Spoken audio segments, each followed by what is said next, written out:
Public Act 100-0640 amends the Open Meetings Act to expressly authorize public bodies to meet remotely in certain circumstances without the otherwise required quorum present at the meeting place. This law requires that the head of the public body determine that an in-person meeting is not practical or prudent because of the disaster. So Melinda, as the meeting chair, I'll ask you to make that determination once we are called to order. At least one member of the public body or the chief administrative officer or the chief legal officer must be physically present at the meeting place unless it isn't feasible because of the disaster. So I'm here at the library today. We should do a roll call after the meeting is called to order. All votes will be by roll call. As with all open meetings, we provide space for public comments in accordance with the law. For purposes of this virtual meeting, we've asked for the public to submit their comments via email or voice message, and I will read them aloud at the appropriate time. This meeting will be recorded and will be available on the library's website for 30 days and will be archived in our administrative offices thereafter. All right, over to you, Melinda. Thank you, Michaela. I like to call this meeting of the Aurora Public Library District Policy and Personnel Committee to order at 5:08 p.m. The Aurora Public Library District Policy and Personnel Committee finds an in-person meeting is not practical or prudent at this time because of the ongoing public health emergency, and believes it is the library's best interest to hold a virtual meeting to perform our essential business. Kim, can you please call the roll? Melinda Riddick. Here. Eva Serrano. Here. Andrew Smith. Absent.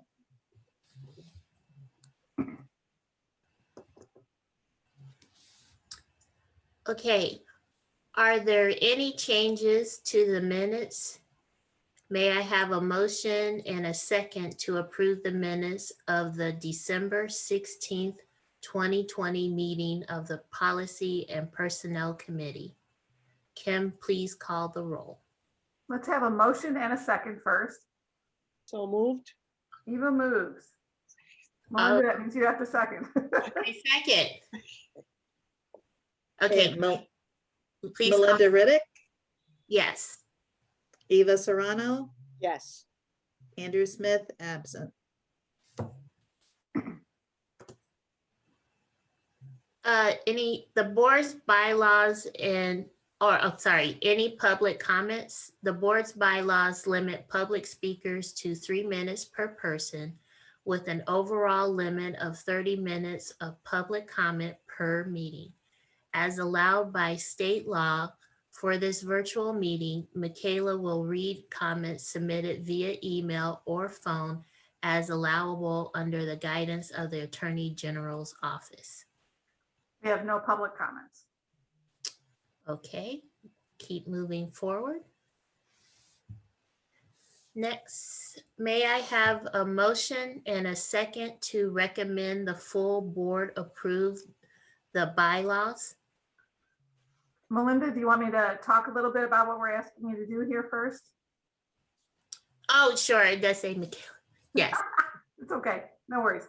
Okay, so we've got a bunch of new and revised policies for you guys to recommend that the full board approve tonight. So just in general, I'll tell you just as a brief introduction, all the policies that we're reviewing here today, we have a review and revision schedule for all of these things that we mostly aspire to. Sometimes we hit our marks, not during COVID, we have not. In some cases, that timeline is recommended by the Illinois State Library, and sometimes it's just a matter of our local practice. Usually what we do on our end, on the staff side, is we try to make sure that we're clear on what we want to accomplish with the policy. We take a look at what our benchmark libraries do. We draft something that we think meets our goals, and then we will get Roger, our attorney, or Jamie, our municipal advisor, to review and revise if we need to.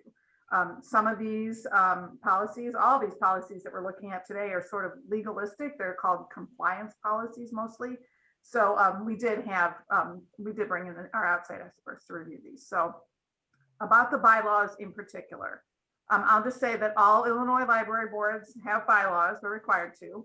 We review your bylaws at least every 3 years, and oftentimes more than that.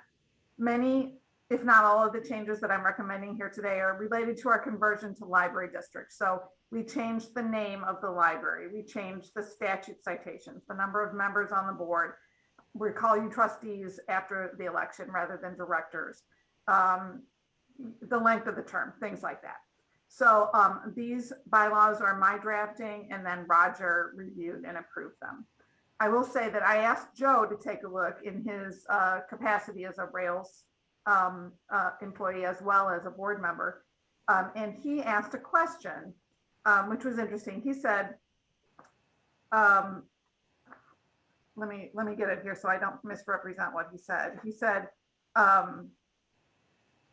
it looks like what we're asking in section, let's see, the board may request the resignation of any trustee who is absent 6 times in a calendar year. He notes that that's stricter than what's in the law. The law says that absence without cause from all regular board meetings for a period of 1 year shall be a basis for declaring a vacancy. And so, I asked Roger, I'm like, well, so, what do you think? We're asking for more than what the statute requires. And he said, actually, we're not. He said, the key is may request. If a member of our board is absent 6 times in a year, we may request them to resign. We can't require them to resign until they've been absent 12 times in a year. So if anybody was worried about that, Roger, that's Roger's explanation. May request makes it okay. And so other than that, when you look through these bylaws, they're not really that different than what we had before. Just the things that I mentioned related to us becoming a district. And so if you guys have any questions, I'm happy to answer.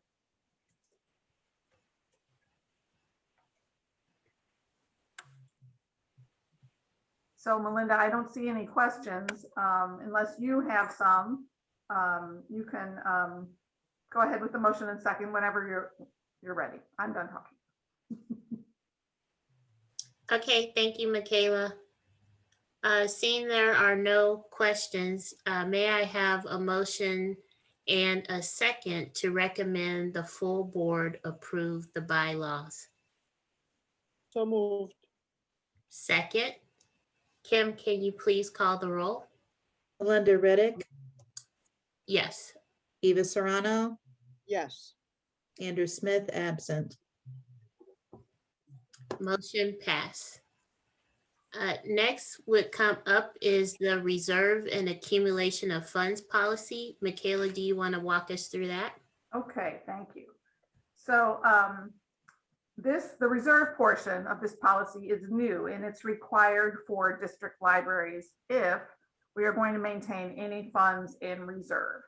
So this policy allows us to legally accumulate funds for the specified purposes: operating reserve, special reserve for capital projects, and a reserve for debt service.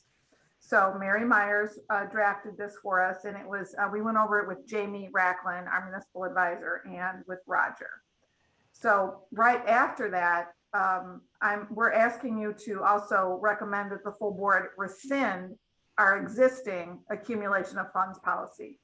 You guys know I like to have a very streamlined policy profile, and it seemed like these two went so well together, and lots of libraries do put them together. So we're going to ask you to recommend that the full board approve the reserve and accumulation of funds policy, and then also to rescind our existing accumulation of funds policy, which is from 2014. It's an older policy in the first place. So any questions on that reserve and accumulation of funds policy? Yeah, I have a question. Sure. These 3 reserves that are outlined in this policy, are they independent or are they cumulative to each other? They're independent. That's a good question. They're independent. So just kind of going from the bottom to the top, the debt service reserve will maintain a balance in there to pay off our debt every year, to pay those bonds, and that's it. So every year we'll put money in, every year we'll transfer money out. The special reserves is it carries from year to year, and it allows us to save, basically to save up money for specified capital projects. And Roger advises us that in a year or two, we need to have a plan for those. So we started working on that before the COVID crisis, with our hiring an architect to do a space plan. And so that plays into this. We already have a plan for some of our big infrastructure things like roofs and boilers and things like that. The operating reserves, the idea here is to maintain a fund that will allow us to have adequate cash flow to operate from year to year, even though our tax collection cycle isn't the same as our fiscal year cycle. You guys remember that our low point is always in May. This operating reserve will allow us to always know that we'll have enough money to meet payroll and make our expenses, even when we're at that low point in our cash flow cycle. And the most libraries carry about a 40% of operating expenses in that reserve. There's no hard and fast guideline. There's nothing in the state law or anywhere else that says you have to have 40% or you're allowed to have 60%.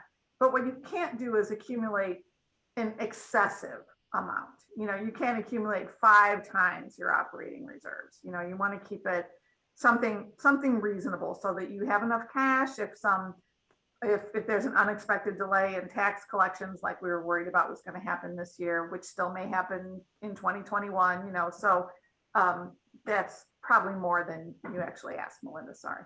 A good explanation. Yeah, because when I was reading through this before, I was just wondering if they were independent, were cumulative with each other. Okay, no, thank you for that explanation. Are there any other questions regarding the reserve and accumulation of funds policy? No. Okay, then may I have a motion and a second to recommend that the full board approve the reserve and accumulation of funds policy? So moved. I second. Kim, can you please call the roll? Melinda Reddick, Approve. Eva Serrano, Yes. Andrew Smith, absent. Motion carries. Thank you. Next, accumulation of funds policy. Michaela, again, can you please share? Right. And so this is where we're just asking you to rescind the policy that we have in force from 2014. The policy, the reserve and accumulation of funds policy incorporates all of the principles that are outlined in the accumulation of funds policy from 2014. So we just want to ask you to recommend that the full board rescind this policy as superseded. All right. Any questions regarding rescinding the accumulation of funds policy? So just so I see the date, August 13th, 2014. I wasn't sure if I was reading the correct form. Okay, I found That's it. the one. That's the one. Okay, I see it. Any additional questions? Seeing no questions, may I have a motion and a second to recommend the full board rescind the accumulation of funds policy? So moved. I second. Kim, can you please call the roll? Melinda Reddick, Yes. Eva Serrano, Yes. and Andrew Smith, absent. All right, motion carries. Moving on, investment policy. Michaela, can you introduce this policy? Sure. So this is another brand new policy for us, and it's required for us as an independent body. When we were a city library, we were covered by the city's investment policy. So what the policy does is outline how we plan to invest those monies that we keep in our reserves. We are limited by statute as to what kind of instrument we're allowed to invest in. So we can't invest in Bitcoin or GameStop or anything that's super risky, high return. We invest as a public agency in low risk, low return funds. And the policy sort of outlines why, for prudence, our objectives are cash flow and staying within the law, keeping our money safe. The policy just sort of summarizes what's in the statute. There are a few other elements to this policy. There's a sustainability goals section in this policy where it just says that where possible, we invest our funds in instruments that are deemed sustainable. As we move forward and become more independent, our bank will help us make sure that we are complying with this policy. I'll say that this too was drafted by Mary Myers, and it was reviewed by Marty very intensively, and also by Roger for legality. You guys have any questions? Do you two have any questions on that? Yeah, I have a question. sure. So, given that we currently do not have a director of finance, Mhm. on page 2, where it says delegation of authority, Mhm. just in the event that the person is not, we don't have a person in the position, would we- Ah, would we want to, insert some language that's about a great idea. designee, designate, or the ED? Most of our policies say executive director or designee. Okay. Is that what, are you guys comfortable with that? You'll always have an executive director or an interim director, so. Yeah, I Okay. think that makes sense. All right, we'll make those changes. Thank you, good catch. And I'm sorry, can you hear me? The sustainability goals, I like that. Is that newer? Is that new for us, or? It is. Okay, yeah. We didn't have this policy before, and honestly, I don't really know, but I imagine the city has some sustainability goals built into their investment policy. A lot of agencies do now, so. Uh-huh. Okay.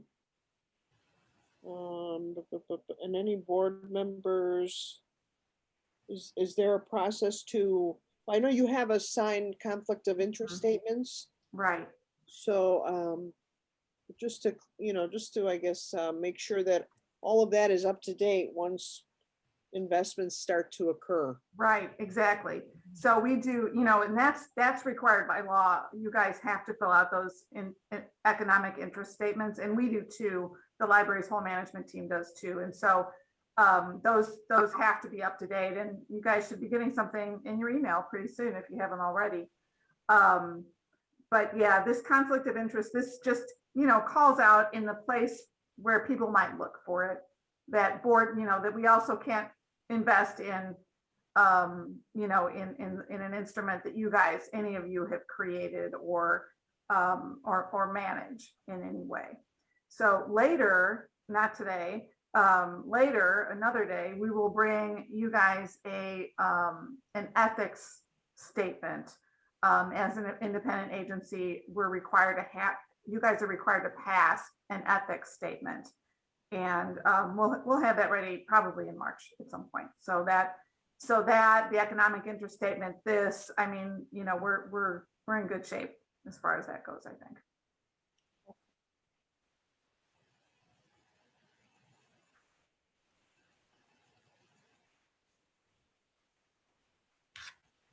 Okay, any other questions in regards to the investment policy?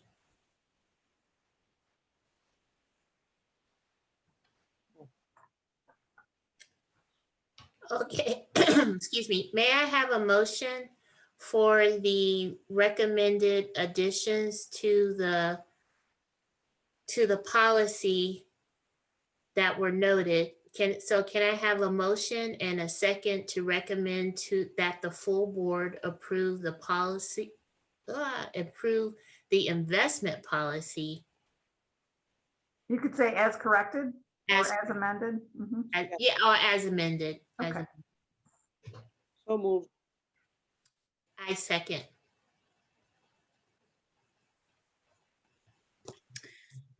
I'll call the roll. Melinda Riddick, Yes. Eva Serrano, Yes. and Andrew Smith. Bill absent. Okay, Yes. motion passes with the approved amendments. Next, we'll move on to the library equipment policy. Michaela, can you introduce that to the committee? Sure. So this policy, you guys know that we issue equipment to you occasionally, laptops, tablets, other equipment we might issue to you so that you can perform your official duties. And this policy just says that that's why we're doing it. And that we will, provide you with the baseline that you need to function. And that when you are no longer on the board, you'll return the equipment or buy it for fair market value. So we had this policy before. This is very lightly edited just to make note that we are the Aurora Public Library District now. And our current policy was from 2016, so it was time to amend it anyway. I should say too, all of these policies that are in your packet, they're all in a variety of formats and fonts and everything else. And we take everything, once you guys approve it, we'll take everything, we'll put it in our template and it will all look nice before we get it up on the website. Okay. Any questions on the library equipment policy? I forgot one thing. Oh. So the approval line should say Board of Trustees, not Board of Directors. So sorry about that. I didn't catch it. So we'll ask you to approve this one as corrected and we'll make that change. Okay. Any questions regarding the library equipment policy? No. All right, may I have a motion and a second to recommend that the full board approve the library equipment policy as corrected? So moved. I second. Kim, can you please call the roll? Melinda Reddick, Yes. Eva Serrano, Yes.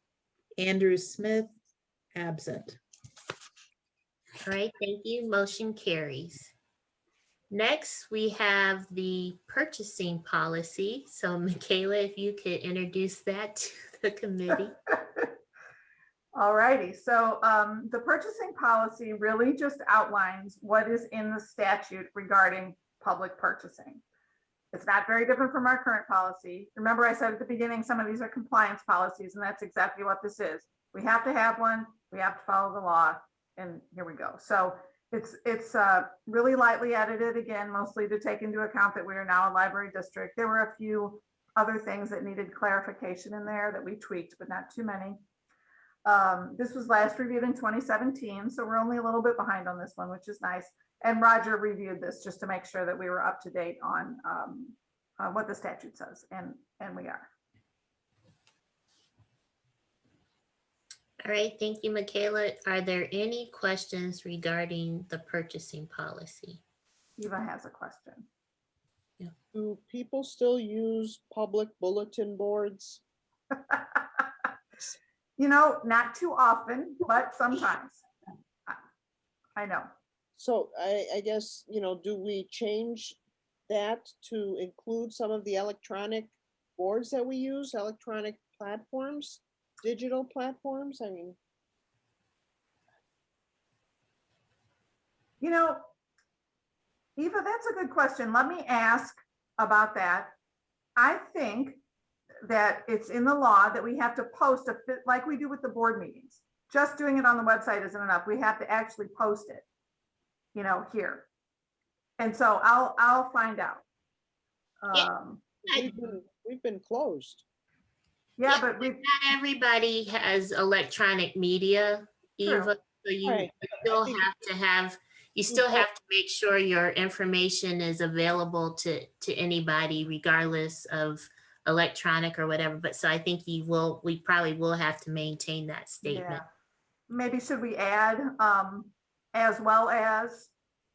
I would explore it. I would ask what other places are doing. Yeah. I would, but I understand I still have a bulletin board here to this Mhm. side. You can't see it, but I've got my bulletin board over here. Mhm. but I think looking at both, maybe.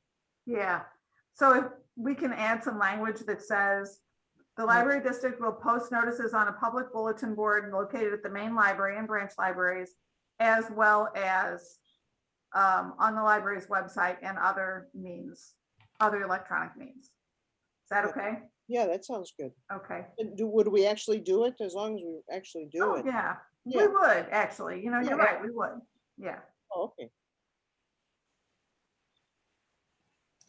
Just out of curiosity, Michaela, the thresholds that are noted, this 5,000, 5,001 to 20, how does that get determined?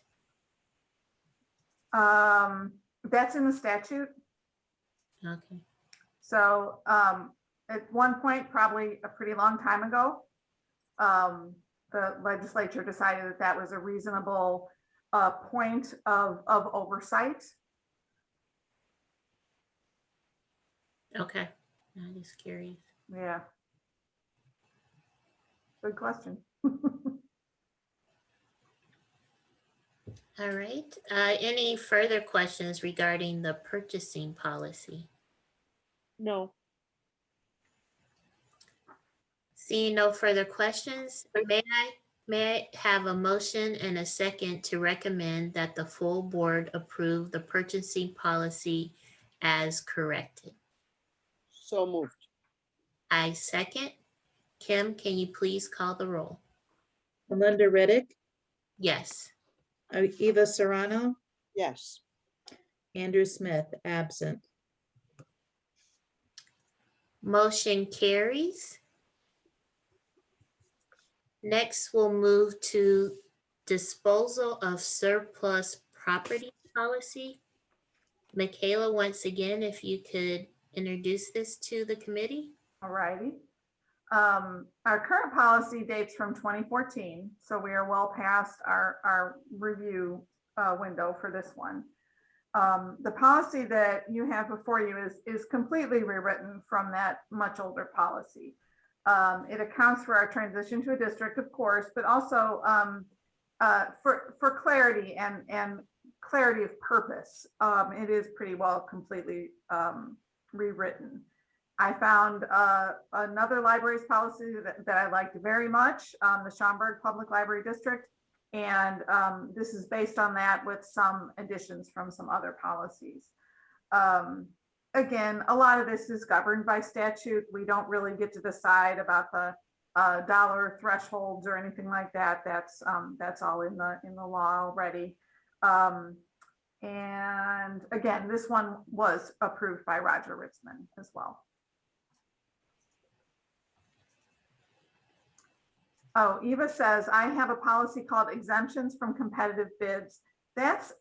It's hard to tell, but that's actually part of the purchasing policy. It's like page 2 of the purchasing policy. Oh. Oh, okay, I noticed that too. Yeah. Okay. And those exemptions, those are all in the statute.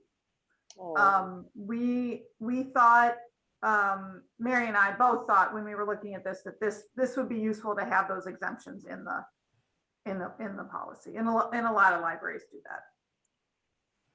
Well, I mean, now that you say that, I noticed the date at the bottom of the exemptions from competitive bids. Mhm. It's already been dated in advance, February 24th. Right. Some of these, I said the formatting is wonky. So that's the date of our next board meeting. No, I know, but it says that it's approved. Right. Well, we're anticipating that it will be approved next week. Approved. Okay. Right. That's all. It's just it's a template, that, Yes, I understand. yeah, that's all. Yeah. Okay. Okay. Sorry about that. No worries. No worries. So sale or disposal of library property. So do you guys have any questions on that? Would the bookmobile, in the event, like if we wanted to sell the old bookmobile, would that be part of this? It would. Okay. As we think about renovating our branches, You know, a lot of old furniture will need to be disposed of or sold in some way. We have a constant refreshment cycle on all of our computers and some of our office furniture, chairs and stuff like that wear out. You know, all those things will be governed by this policy. As excited as we all are about our new bookmobile, nobody likes to think about how we're going to have to manage getting rid of our old one. So, but yeah, it will be. I'll buy it. No, I'm kidding. I'm kidding. No. Yay! Put Eva down. I heard it. And Miriam is recording it, so you're on the I hook, know, Eva. It is part of the public record. So, Right. yeah. That was just seems like a fun thing to have. And I grew up with a bookmobile, so I have, you know, very fond memories of bookmobiles. Like I said, I think we have a buyer. We have a buyer. I'm sorry. Any further questions in regards to the sale or disposal of library property policy?